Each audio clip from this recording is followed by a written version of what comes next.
তো বন্ধুরা, আমি আমার জানলার পাশে দুপুরে গাড়ি দেখতেছিলাম। তখন আমার খিদা লেগেছে, দরজাটা বন্ধ করে তাড়াতাড়ি ফ্রিজের কাছে দৌড় মারি। এত জোরে দৌড় মারি যে আমার ফ্রিজটা ভেঙে গেছিল প্রায়। তখন আমি ফ্রিজটা খুলি, ওমা, ফ্রিজে শুধু দুইটা ডিম।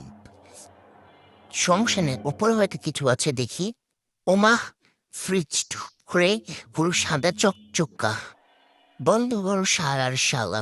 এখন তাড়াতাড়ি দৌড় মারি আমি আমার কিচেনের দিকে। তো কিচেন তছনছ করার পরে একটা কিছু খুঁজে পেলাম, বলে দেখি, ও মাই গড, আমার প্রিয় মুরগির মাংস। তো আমি সঙ্গে সঙ্গে নাচতে শুরু করি। ফাইনালি একটা কিছু খুঁজে পেলাম, ওই ঢিনচাক ঢিনচাক। তখন আমি তাড়াতাড়ি ঢিনচাক ঢিনচাক করতে করতে দৌড় মারি আমার টেবিলের দিকে। তখন আমি টেবিলেও ঢিনচাক ঢিনচাক করে নাচতে থাকি।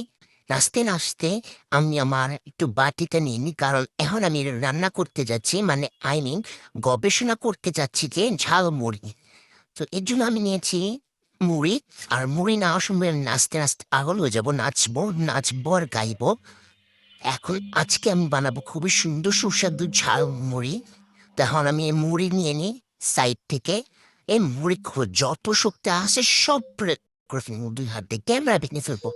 ফাইনালি মুড়ি করলো। ও মাই গড, আমার আম্মু চলে এসেছে, আমার মুড়ি বানানোর স্বপ্নই রয়ে গেল না।